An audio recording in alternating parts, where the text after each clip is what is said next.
নমস্কার, আমি অ্যাস্ট্রোলজার মনীষা শাস্ত্রী বলছি।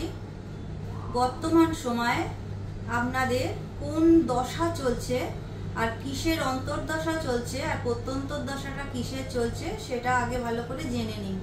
অনেক সময় দেখা যায় যে অনেক কাজ করছেন কিন্তু সেভাবে সাফল্য আসছে না। অনেক চেষ্টা করার পরেও বিয়েটা ঠিকমতো আপনারা সেই জায়গায় যোগাযোগ করে উঠতে পারছেন না, বা দেখা যাচ্ছে যে যেভাবে পড়াশোনা করছেন সেইভাবে হয়তো মার্কসটা আসছে না। সেক্ষেত্রে দাঁড়িয়ে যার যে দশা চলছে সেই দশা অনুযায়ী তিনটে তো গ্রহ হবে, একটা দশা, অন্তর্দশা আর প্রত্যন্তর্দশা। সেই গ্রহ অনুযায়ী যদি আপনারা কিছু টোটকা করতে পারেন সেই ভালো কিন্তু ফল পাওয়া যায়। সেক্ষেত্রে ধরুন কারোর চন্দ্রের দশা চলছে, তা সেখানে অবশ্যই আপনারা সোমবার করে কাঁচা দুধ দিয়ে অবশ্যই একটু গঙ্গা জল নেবেন আর একটা বেলপাতা নেবেন, সেই জলটা দিয়ে স্নান করুন প্রত্যেক সোমবার। আর মন্ত্রটা বলুন ওম সোম সোমায় নম, এই মন্ত্রটা রোজ 108 বার করে বলুন।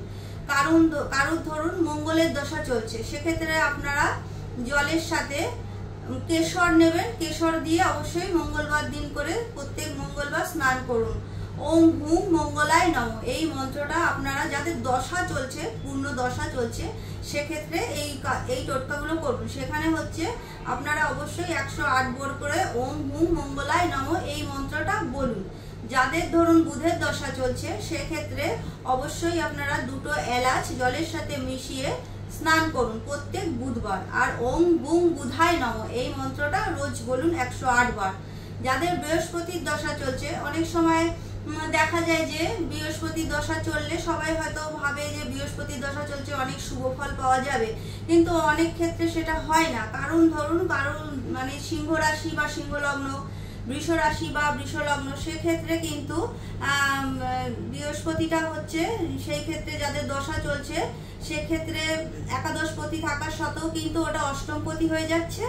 আবার এইদিকে হচ্ছে অষ্টমপতির দশা যেহেতু চলছে, সেক্ষেত্রে বৃহস্পতির দশা কিন্তু অনেক সময় ভালো ফল দেয় না।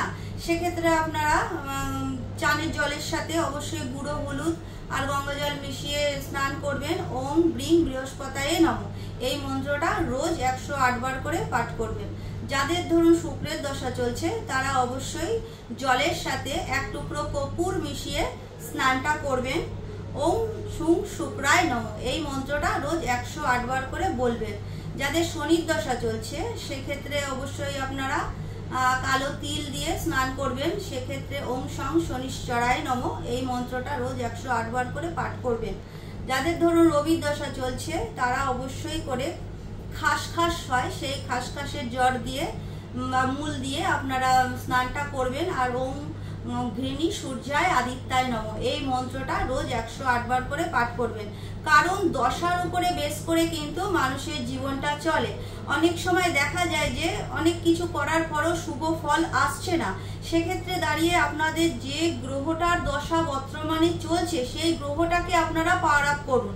তারপরও যেটা অন্তর্দশা চলছে বা প্রত্যন্তর্দশা চলছে সেই গ্রহের মন্ত্র জপ করুন। সেক্ষেত্রে কিন্তু অবশ্যই ভালো ফল আশা করা যায়। অনেক সময় দেখা যায় যে কিছু কিছু রাশি চক্রে তো কিছু নেগেটিভ যোগ থাকে, সবার ক্ষেত্রে থাকে না। কারণ ধরুন কাল সর্প দোষ রয়েছে, সেখানে কিন্তু রাহু আর কেতুর 180 ডিগ্রির মধ্যে যে গ্রহগুলো পড়ে যায় সেখানে চারটা অবশ্যই একটু ডিসব্যালেন্সের দিকে চলে যায়।